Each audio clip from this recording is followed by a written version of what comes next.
வணக்கம். இன்றைய முக்கிய செய்திகள். புதுச்சேரிக்கு சுற்றுலா வந்த நேபாளத்தை சேர்ந்த சுற்றுலா பயணி ஆட்டோவில் தவறவிட்ட விலையுயர்ந்த ஆப்பிள் செல்போனை ஆட்டோ ஓட்டுநர்கள் அவர் புறப்பட்டு சென்ற பேருந்தை தேடி கண்டுபிடித்து ஒப்படைத்த சம்பவம் நெகிழ்ச்சியை ஏற்படுத்தியுள்ளது.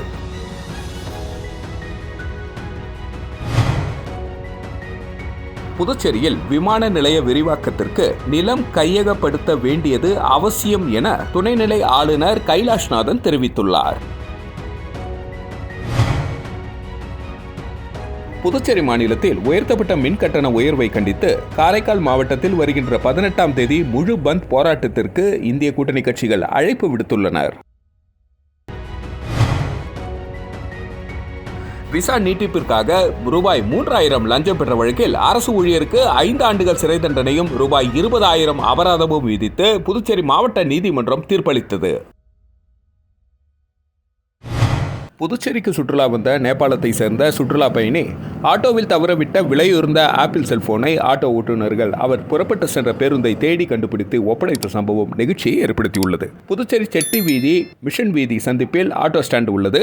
இங்குள்ள ஓட்டுநர் ஸ்ரீனிவாசனின் ஆட்டோவில் வந்த நேபாளத்தை சேர்ந்த பெண் சுற்றுலா பயணி ஒருவர் தனது கையில் வைத்திருந்த ஆப்பிள் செல்போனை மறந்து போய் ஆட்டோவிலேயே விட்டுவிட்டு இறங்கி சென்றுள்ளார். இந்த நிலையில் தனது ஆட்டோவின் பின் இருக்கையில் ஆப்பிள் செல்போன் இருப்பதை யதார்த்தமாக கவனித்த ஆட்டோ ஓட்டுநர் ஸ்ரீனிவாசன் உடனே அந்த பயணியை இறக்கிவிட்டு தங்கும் விடுதிக்கு சென்றுள்ளார். ஆனால் அந்த சுற்றுலா பயணி அங்கு இல்லை. இதையடுத்து தங்கும் விடுதியில் அவர் தந்திருந்த செல்போன் எண்களை தொடர்பு கொண்டு பேசிய சீனிவாசன் தனது ஆட்டோவில் ஆப்பிள் போனை விட்டு சென்ற விவரத்தை அந்த பெண்ணிடம் தெரிவித்துள்ளார். அதற்கு அந்த பெண் தான் ஊருக்கு புறப்பட்டு விட்டதாகவும் தான் பயணிக்கும் பேருந்து ஈசிஆரில் சென்று கொண்டிருப்பதாகவும் தெரிவித்துள்ளார். இதையடுத்து ஆப்பிள் செல்போனை ஒப்படைக்க தான் வந்து கொண்டிருப்பதாக சீனிவாசன் தெரிவித்துள்ளார். இதையடுத்து சக ஆட்டோ ஓட்டுநர்கள் சிலருடன் சிவாஜி சிலை பகுதிக்கு சென்ற சீனிவாசன் அந்த இடத்தில் நேபாள பெண் சுற்றுலா பயணி சென்று கொண்டிருந்த பேருந்தை நிறுத்தி அந்த பெண்ணிடம் அவரது செல்போனை ஒப்படைத்தார். செல்போனை பெற்றுக்கொண்ட அந்த பெண் சீனிவாசனுக்கு நெஞ்சார்ந்த நன்றி தெரிவித்துவிட்டு புறப்பட்டு சென்றார். தற்பொழுது இந்த வீடியோ சமூக வலைதளங்களில் வைரலாகி வருகிறது.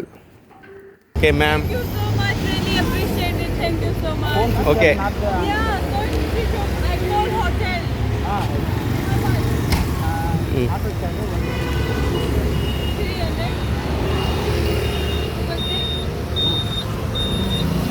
ரொம்ப ஸ்பீடில் வந்துட்டேண்ணா, செம்ம ஸ்பீடு.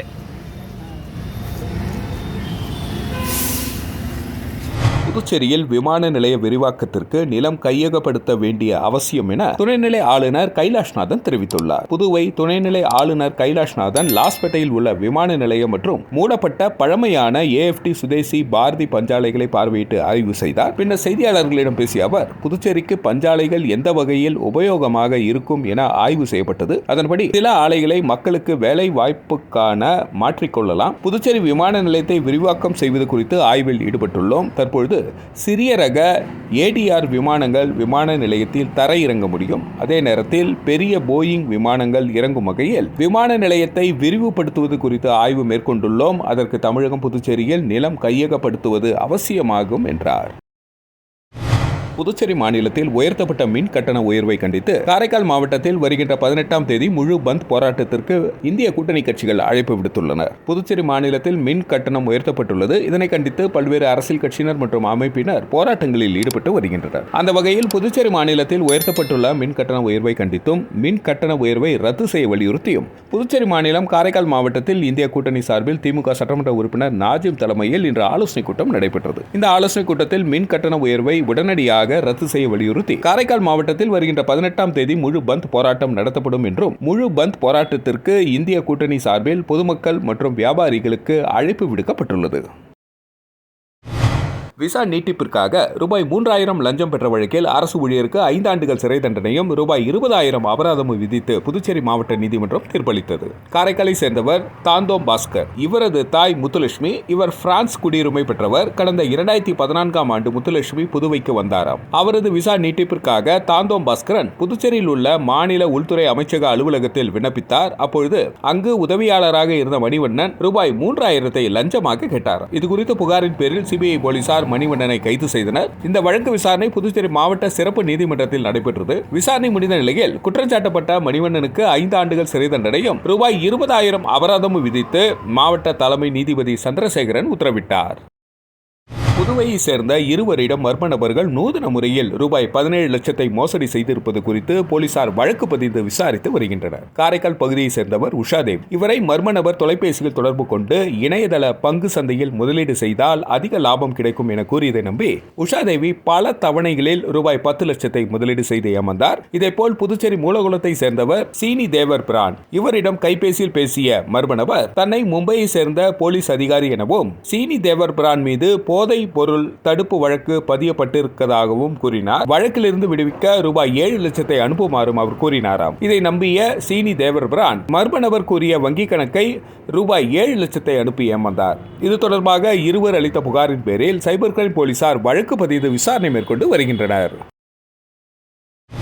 மின்திரள் வரைநிலை கழகம் மூலம் 2021-22 ஆண்டிற்கான அரசின் லாப ஈவு தொகை ரூபாய் 6.90 கோடிக்கான காசோலையை முதல்வர் ரங்கசாமியிடம் அமைச்சர் நமச்சிவாயம் வழங்கினார். புதுச்சேரி மின்திரள் வரைநிலை கழகம் காரைக்காலில் உள்ளது. அங்கு கடந்த 1993 ஆண்டு முதல் எரிவாயு சூழலிலிருந்து 22.9 மெகாவாட் மின்சாரம், நீராவி சூழலிலிருந்து 9.6 மெகாவாட் மின்சாரம் என மொத்தம் 32.5 மெகாவாட் மின்சாரம் உற்பத்தி செய்யப்பட்டு வருகிறது. கடந்த 2021-22 ஆண்டில் ஈட்டிய லாபத்திற்கான ஈவு தொகை ரூபாய் 6.90 கோடி ஆகும். அதற்கான காசோலையை முதல்வர் ரங்கசாமியிடம் மின்துறை அமைச்சர் நமச்சிவாயம் வழங்கினார். மின்திரள் வரைநிலை கழகம் தொடங்கியதிலிருந்து இதுவரை அரசுக்கு ஆதாய ஈவாக ரூபாய் 52.21 கோடி அளிக்கப்பட்டுள்ளதாக தெரிவிக்கப்பட்டுள்ளது. இந்த நிகழ்ச்சியில் சட்டப்பேரவை உறுப்பினர் நாக தியாகராஜன், மின்திரள் வரைநிலை கழக செயற்பொறியாளர் சந்தோஷ் ராமச்சந்திரன், மேலாளர் கென்னடி உள்ளிட்டோர் கலந்து கொண்டனர்.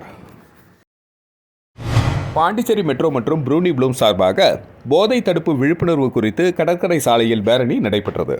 புதுச்சேரி போதை தடுப்பு குறித்து தேசிய பாண்டிச்சேரி மெட்ரோ மற்றும் பிரெய்னி ப்ளூம்ஸ் என்ற தனியார் பள்ளி இணைந்து கடற்கரை சாலையில் போதை தடுப்பு குறித்த விழிப்புணர்வு ஏற்படுத்தும் வகையில் விழிப்புணர்வு பேரணி நடைபெற்றது. பள்ளி நிறுவனர் நாயக் நாராயணசாமி தலைமை வகித்தார். மேலும் இதில் தேசிய நிர்வாகிகள் யுவராணி, சுந்தரவடிவேலு, சிவசங்கரி ஆகியோர் முன்னிலை வகித்தனர். மேலும் சிறப்பு விருந்தினராக முதுநிலை காவல் கண்காணிப்பாளர் கலைவாணன் கலந்து கொண்டு பேரணியை கொடியசைத்து தொடங்கி வைத்தார். சுமார் 100க்கும் மேற்பட்ட பள்ளி மாணவர்கள் கலந்து கொண்டு பொதுமக்களிடையே விழிப்புணர்வு ஏற்படுத்தினார்கள். மிலாது நபி திருநாளை முன்னிட்டு புதுச்சேரி ஜிப்மரில் செப்டம்பர் 17ஆம் தேதி வெளிப்புற சிகிச்சை பிரிவு இயங்காது என அறிவிக்கப்பட்டுள்ளது. ஜிப்மர் இயக்குனர் ராகேஷ் அகர்வால் வெளியிட்டுள்ள செய்திக்குறிப்பில் மிலாது நபி திருநாள் செப்டம்பர் 16ஆம் தேதிக்கு பதிலாக 17ஆம் தேதி விடுமுறை தினமாக அறிவிக்கப்பட்டுள்ளது. இதையடுத்து செப்டம்பர் 17ஆம் தேதி ஜிப்மரில் வெளிப்புற நோயாளிகள் பிரிவு இயங்காது. எனவே அன்றைய தேதியில் நோயாளிகள் வெளிப்புற சிகிச்சை பிரிவுக்கு வருவதை தவிர்க்க வேண்டும். அதே நேரத்தில் அவசர பிரிவு சிகிச்சை சேவைகள் அனைத்தும் வழக்கம் போல் இயங்கும் என குறிப்பிடப்பட்டுள்ளது. திருப்புவனையில் செயல்பட்டு வந்த விவசாயிகள் சேவை கூட்டுறவு சங்கம் முறைகேடுகள் புகார் எதிரொலி காரணமாக கலைக்கப்பட்டது. திருப்புவனை கூட்டுறவு சங்கத்தில் திருப்புவனை மற்றும் சுற்றியுள்ள 11 கிராமங்களை சேர்ந்த விவசாயிகள் மற்றும் பொதுமக்கள் உட்பட 6500 நபர்கள் வங்கி கணக்கு வைத்துள்ளனர். கூட்டுறவு சங்கத்தில் பல்வேறு முறைகேடுகள் நடப்பதாக கூட்டுறவு சங்கங்களின் பதிவாளருக்கு புகார்கள் சென்றது. புகார் குறித்து கூட்டுறவு சங்க பதிவாளர் நியமித்த அதிகாரிகள் குழு விசாரணை நடத்தினர். இதில் திருப்புவனை கூட்டுறவு சங்க நிர்வாகத்தில் பல்வேறு முறைகேடுகள் நடந்திருப்பது தெரியவந்தது. இதையடுத்து புதுச்சேரி கூட்டுறவு சங்கங்களின் பதிவாளர் யஷ்வந்த் ஐயா திருப்புவனை கூட்டுறவு சங்கத்தை கலைத்து உத்தரவிட்டார். இதையடுத்து திருப்புவனை கூட்டுறவு சங்கத்தை அதிகாரிகள் பூட்டி சீல் வைத்தனர். புதுச்சேரியில் சுல்தான்பேட்டை குளத்தை புதுப்பித்து நடைபாதை மற்றும் சிறுவர் பூங்கா அமைக்கும் பணியினை எதிர்க்கட்சித் தலைவர் சிவா அதிகாரிகளுடன் ஆய்வு செய்தார். வெளியூர் தொகுதிக்குட்பட்ட சுல்தான்பேட்டை பகுதியில் வரலாற்று சிறப்புமிக்க 100 ஆண்டுகள் பழமை வாய்ந்த குளத்தை தூர்வாரி புதுப்பித்து குளத்தில் படிக்கட்டுகள், குளத்தை சுற்றி நடைபாதை, இருக்கைகள் மற்றும் சிறுவர் பூங்கா அமைப்பதற்கான முயற்சியில் சட்டமன்ற எதிர்க்கட்சித் தலைவரும் தொகுதி சட்டமன்ற உறுப்பினருமான சிவா மேற்கொண்டார். அதன் பயனாக குளத்தை தூர்வாரி அழகுபடுத்த பொதுப்பணித்துறை நீர் பாசன கோட்டம் நிதி ஒதுக்கியுள்ளது. இந்நிலையில் புதுப்பிக்கப்பட்ட உள்ள சுல்தான்பேட்டை குளத்தை சட்டமன்ற எதிர்க்கட்சித் தலைவர் சிவா பொதுப்பணித்துறை அதிகாரிகளுடன் நேரில் சென்று ஆய்வு மேற்கொண்டு அங்குள்ள பொதுமக்களிடம் கருத்துக்களை கேட்டறிந்தார். இந்த ஆய்வின் பொழுது பொதுப்பணித்துறை அதிகாரிகள், தொகுதி திமுக நிர்வாகிகள் உட்பட பலர் கலந்து கொண்டனர். புதுச்சேரி முத்தியால்பேட்டை ஸ்ரீ லட்சுமி ஹைகிரீவர் பெருமாள் திருக்கோவிலின் 53வது பிரம்மோற்சவ விழாவினையொட்டி ஹைகிரீவர் பெருமாள் ஹனுமந்த வாகனத்தில் எழுந்தருளி பக்தர்களுக்கு காட்சியளித்தார். புதுச்சேரி முத்தியால்பேட்டை ராமகிருஷ்ண நகர் பகுதியில் அமைந்துள்ளது ஸ்ரீ லட்சுமி ஹைகிரீவா திருக்கோவில்.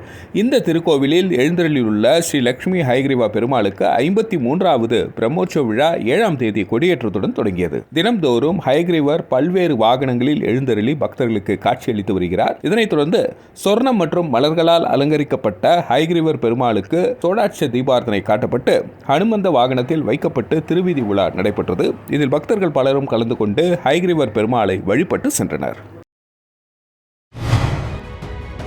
வணக்கம். இன்றைய முக்கிய செய்திகள். புதுச்சேரிக்கு சுற்றுலா வந்த நேபாளத்தை சேர்ந்த சுற்றுலா பயணி ஆட்டோவில் தவறவிட்ட விலையுயர்ந்த ஆப்பிள் செல்போனை ஆட்டோ ஓட்டுநர்கள் அவர் புறப்பட்டு சென்ற பேருந்தை தேடி கண்டுபிடித்து ஒப்படைத்த சம்பவம் நெகிழ்ச்சியை ஏற்படுத்தியுள்ளது.